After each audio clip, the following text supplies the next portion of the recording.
Minuit. Minuit, c'est vite dit minuit, avec le décalage horaire à minuit quoi? Minuit ici, minuit où? Mais non, c'est minuit ici. Comment tu le sais, toi, minuit ici? C'est minuit ici. Bonjour, bonsoir à tous. Vous êtes de plus en plus nombreux à nous écouter, ça fait plaisir. J'ai la charge de vous proposer le premier sujet. Pas du tout, enfin bon bref, c'est un sujet pour ce soir. Alors c'est un sujet que j'ai noté, alors je note mes sujets maintenant en nous écoutant. Donc ça c'est intéressant. C'est sûr, je reviens sur un sujet que je crois que c'est Timo qui l'a abordé, sur la gestion en équipe.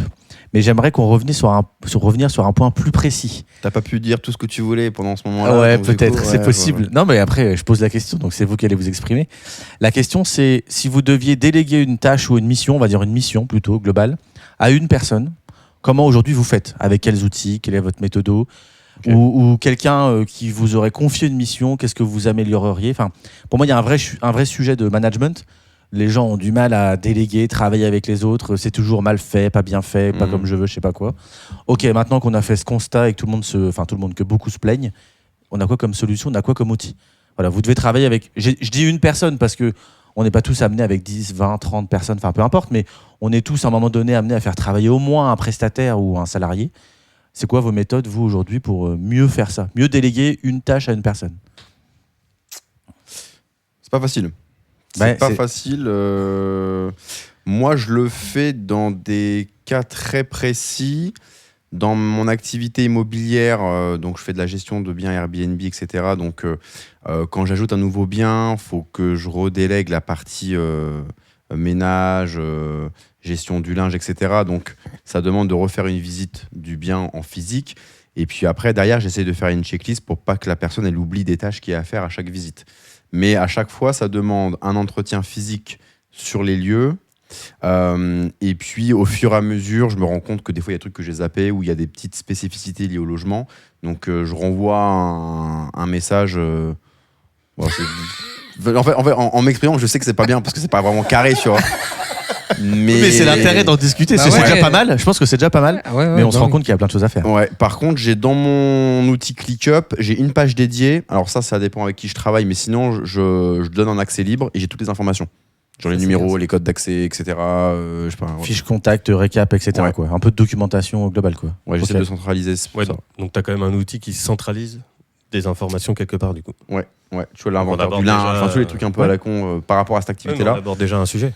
Mais je vais vous écouter, ça se trouve, il y a un outil exprès qui est un peu transversal pour tout ça, quoi. Je sais pas, après, c'est vrai que je délègue rarement des tâches. Je suis plus amené à collaborer finalement qu'à déléguer. Même avec quelqu'un d'autre, un autre prestat, enfin peu importe. Ouais, non, mais ça m'arrive plus fréquemment, on va dire, dans les projets e-commerce, de devoir traiter avec d'autres prestataires ou de m'associer à d'autres prestataires pour pouvoir remplir un cahier des charges. Là, moi, ma méthodologie, c'est plutôt un outil collaboratif type Slack. Avec des canaux dédiés en fonction des sujets, un canot un peu générique, etc. Et puis on échange là-dessus. Moi, je mets toujours un chef de projet sur le projet, de manière à bien manager les choses et à organiser des rendez-vous quand il faut, à débloquer des situations quand il y a des prises de décision à prendre ou résoudre des conflits, parce que ça m'est déjà arrivé aussi dans certains projets, malheureusement. Ça peut arriver, sans en venir dans de l'animosité. Ça, c'est quand c'est lancé, ça. C'est quand c'est lancé, ouais. Là, la question, c'est plus quand on démarre ou même dans la continuité. Ça va ensemble, parce que la réalité, c'est que la difficulté, c'est de lancer quelque chose et pas d'y passer beaucoup de temps dans le suivi. Voilà. Et la confiance n'exclus pas le contrôle. Non, mais comment, enfin, voilà, tout ça, tout. Après, je me dis que si je devais déléguer mes tâches à quelqu'un, j'utiliserais probablement un outil collaboratif après Slack ou autre pour communiquer, on va dire, et pas tout centraliser par mail et encore moins par téléphone, WhatsApp, etc. Enfin, j'éviterai au maximum. Et je pense à un outil comme Notion. Après, c'est parce que c'est ce que j'utilise pour centraliser toutes mes notes ou toutes mes informations sur des clients, hormis les données sensibles. J'utiliserai ça pour lui imposer un peu ma méthodologie ou lui donner des informations, comme tu disais tout à l'heure, avec les personnes avec qui tu bosses. Mais effectivement, je me suis rarement posé la question parce que j'ai rarement été amené à. Mais tu t'es jamais dit, tiens, lui là il a mal fait ou j'aurais pu mieux lui donner les infos. Mais n'importe qui, ça peut être Si, ça m'est déjà arrivé ton sur banquier, enfin non, toi, mais ça m'est déjà on arrivé envoie sur souvent des mails aux gens et on se dit putain lui il est con quoi, il me répond qu'à moitié quoi.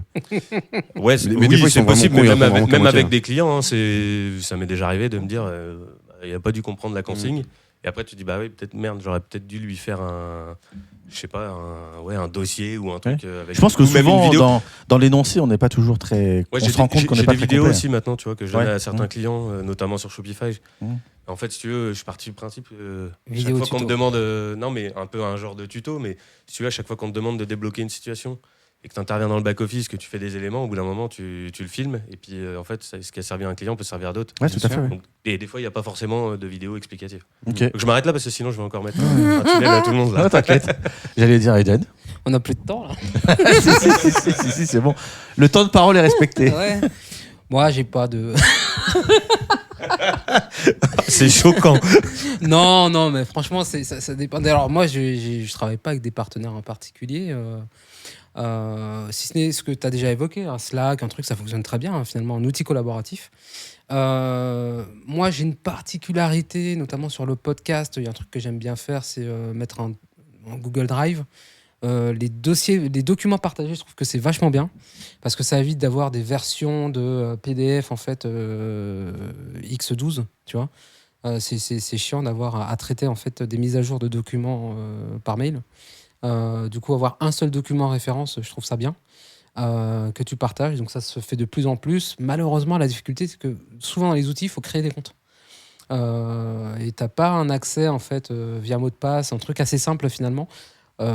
Je vous déconseille SharePoint, hein, c'est de la merde. Putain. Jamais su utiliser. C'est le Google de Microsoft finalement, et moi on m'a invité sur des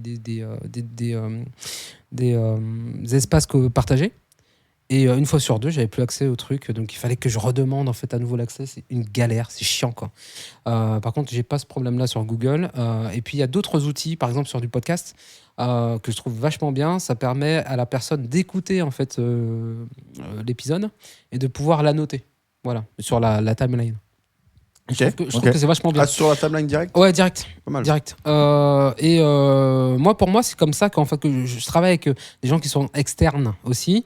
En termes de délégation, je fais pas énormément de délégation, pas pour l'instant en tout cas.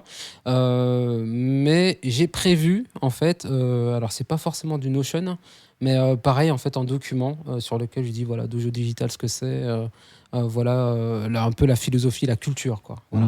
Bon, tu délègues un peu chez nous quand même. Il m'inquiète. De quoi? J'ai une équipe chez nous quand même, mais non, mais oui, mais en dehors de ça, et on a le Slack qui fonctionne bien. Non, et on a tout déjà ça, le en fait, process. Oui, voilà, oui. le process il fonctionne bien. Il tourne C'est très pas bien. SharePoint. C'est pas le sien et c'est Ouais, pas ses non, outils. c'est pas SharePoint. Non, François. c'est pas Ça se trouve, il parlait de ça. C'est de la merde. Bah, c'est de la merde. On est L'autre sur là à un- gauche, Ah, il ouais, demande des trucs. Change. Ouais, Non, toi, mais, t'as des tips à donner? Ah bah un milliard, mais là, Ok. je ferais peut-être une conférence du coup. Ah ouais. Non, mais je me suis posé. Alors, je me pose souvent la question, mais ce qui m'a vraiment donné envie d'en parler, c'est que souvent. Alors, on se pose la question, nous, pour faire travailler une équipe, c'est une chose, mais je pense qu'il faut surtout se poser la question quand on voit quelqu'un qui nous dit « Ouais, lui, il travaille mal, il est mauvais, j'ai déjà vu des stagiaires plus mauvais que des salariés, ou non, enfin l'inverse. Ouais. Bref, je C'est que reprends, dit ça. je reprends des vieilles Qui refs. c'est qui a dit ça? Et je pense que souvent, il faudra remettre en question aussi notre manière de déléguer. Parce qu'aujourd'hui, alors autant à une époque, c'était compliqué, tu vois, mais moi, j'en ai marre de ceux qui ont besoin d'une réunion pour expliquer. Il faut se voir à l'oral, il faut faire un rendez-vous. En fait, on perd trop de temps avec ces trucs-là. Ouais, la réunionnite. La réunionnite du truc. Et parce que, en fait, t'as un mec qui veut pas se prendre la tête, il va tout expliquer à l'oral, il te vomit son information. Et après, une fois que c'est dans ta boîte crânienne, tu dois te débrouiller avec ça. Et c'est mais ta ça, responsabilité. Et c'est ta responsabilité. Lui, il a déchargé sa charge mentale. Et ça, c'est horrible. Et toi, t'as tout, quoi. Et pour moi, c'est. Alors, bon, là, c'est tout. Faut mettre de côté ceux qui n'écoutent rien et ceux qui vomissent comme ça leur contenu, à la limite. Mais aujourd'hui, avec l'IA, on en parlait juste avant, avec l'IA, tu peux faire des comptes rendus très clairs. Tu te fais ton vocal de 2 minutes à la place d'un rendez-vous. Il te fait tout à l'écrit. Bon, bah voilà, ma mission, c'est mon contrat, par exemple. Vous allez faire tel truc, le ménage, tel endroit, voilà la grille, tout est clair. Je vous dis pas que la personne, elle va le lire et qu'elle va faire attention à tout. On n'en est pas là. Mais pour moi, on passe déjà la première étape du j'ai été clair. Je pense que j'ai été clair. J'ai à peu près tout dit. J'ai à peu près tout écrit. Bon, tu cherches pas, tu regardes pas, tu oublies, tu fais mal. Maintenant, on est dans une autre démarche, tu vois. Mais au moins, j'ai bien transmis l'info. Et je pense que tous les outils qu'on évoque et tout ce qu'on dit dans les podcasts, c'est des outils et des méthodologies qui peuvent aider à ça. Et donc, faciliter le travail à plusieurs, remettre en question un peu comment on passe l'information. Mais à tous les étages, hein, les outils, l'IA et tout. Bien sûr, c'est important. Et je pense que tu abordes une notion intéressante aussi de se remettre en question soi-même, finalement. Tu vois, pas... Effectivement, ton sujet, c'était quels outils on va utiliser, mais il y a aussi... est-ce qu'il ne faut pas parfois se remettre en question ? Est-ce que la personne qui a mal fait le travail est nécessairement fautive ? Ouais. Mais c'est le savoir-faire, c'est le savoir-être. Tu vois, et même quand justement tu es dans cette posture-là de transmettre l'information, finalement, c'est une posture qui est super importante aussi à apprendre. Est-ce que j'ai bien transmis ? Est-ce que la personne a bien saisi le périmètre et tout ça, quoi. Moi, je suis un fan des points numérotés maintenant. À chaque fois que je fais un truc avec à partir des 2 ou 3 infos, numéro 1, numéro 2. Alors des fois, j'ai peur que la personne me dise mais tu crois que je suis teubé ou quoi ? Mais des fois, j'ai envie de non, c'est pas le cas, c'est une habitude. J'anticipe. Et sait-on jamais. Et ça permet aussi un autre truc, c'est que des fois, quand tu as des personnes qui te posent 3-4 questions dans la même phrase quasiment, même toi, des fois, tu reçois ça, c'est un peu le bordel et tout. Donc, je séquence toujours mes questions, soit quand c'est des points d'information numéro 1, 2 ou 3, ou soit quand j'ai des questions aussi. Point numéro 1, question 1, question 2, question 3. Un peu comme à l'école. Mais au moins, quand tu reçois le mail, ça évite que la personne... Des fois, tu sais pas si elle l'a juste zappé ou si elle a fait exprès de pas te répondre sur un point un peu... pas qui faisait chier, quoi. Et à chaque fois, le paiement de la facture, en général. Ouais. Ce point-là, alors ça, c'est le point numéro 1, déjà, en gras. Et je pense que ça évite aussi un petit peu de perte d'informations, là. Et pour revenir sur ce que tu disais, tu penses pas quand même que c'est mieux des fois de faire une bonne réunion physique une bonne fois pour toutes et après, t'es tranquille, plutôt que ceux qui disent ouais, non, on n'a pas le temps, puis après, il y a 50 appels derrière. Si, mais avec les éléments préparés. Ok. Évidemment, mais du coup, pour que la réunion soit efficace, on a déjà préparé, on a les éléments. J'ai presque le compte-rendu de la réunion avant même de la démarrer. Ouais. Et en fait, on se contente simplement des échanges, des ajustements et des corrections, quoi. Mais c'est une question de niveau d'information. Est-ce que tout le monde vient avec le même niveau d'information ? Après, ça change rien à la manière de collaborer, si tu veux. Mais je pense qu'aujourd'hui, on a beaucoup d'outils et beaucoup de méthodologies pour mieux préparer, en tout cas, Dernier exemple, hein, parce qu'on arrive sur la fin, mais toi, pour piloter des artisans, je me disais, tiens, t'arrives, tu veux lui demander, je voulais juste qu'il peigne là, mais pas là, mais tel truc, là, c'est telle couleur. Bon, bah, tu fais un document, tu mets des photos, tu mets des flèches, t'expliques, t'as une version textuelle. En vrai, maintenant, pour préparer ça, ça te prend 15-20 minutes. Tu l'appelles, tu fais le point, tu fais peut-être un rendez-vous parce qu'il a besoin d'un rendez-vous. Et je pense que là, bon, après, il fait une connerie, tant pis, mais au moins, t'as été exhaustif jusqu'au bout. Ouais, puis tu anticipes. Hein. T'anticipes un max. Non, mais ça c'est clair. Moi, par contre, de l'autre côté, avec la partie location courte durée, à l'inverse, tout ce qui est voyageur, il faut que tu anticipes le moindre truc. Le moindre truc qu'il y a dedans. Donc, à chaque fois, parce que sinon, c'est un appel. Donc, le but, c'est que ça soit le plus passif possible, même si 100% passif n'existe pas en immobilier, c'est quasiment impossible, surtout en location courte durée. Donc, dès que tu mets un truc en place, à chaque fois, tu réfléchis comment je peux faire pour que la personne qui, en plus, se trouve, n'est pas française, ne parle pas ta langue et tout, comprenne comment ça fonctionne. Ouais. Et du coup, tu es obligé de faire des schémas rien que pour trouver les entrées, etc. Ah, ça me fait penser à un truc trop... Mais c'est pas très compliqué. Je connais un livret digital super, il s'appelle Stiker. Non, je rigole. T'avais un truc pour conclure ? Jonathan, c'est ça ? Jonathan et Julien, oui, tout à fait. Oui, conclusion pour toi. Conclusion, ça me fait penser à un sketch hyper drôle, c'est que quelqu'un arrive au Japon, et c'est un gars qui fait des vidéos entre la culture japonaise et la culture française. Il y a quelqu'un qui arrive dans un hôtel au Japon et il dit, en France, comment en fait on t'accueille dans un hôtel, c'est vous prenez l'ascenseur qui est là, et la chambre elle est au 4e, voici la clé. Voilà, et la personne elle se débrouille. Alors qu'au Japon, le mec te fait la même situation en fait, mais au Japon, le mec il dit, alors voici la clé, prenez-la. Donc, tu as le dessin en fait, du mec qui transmet la clé sur le comptoir. L'ascenseur, vous appuyez sur le bouton dans l'ascenseur, ce bouton-là, pas n'importe lequel.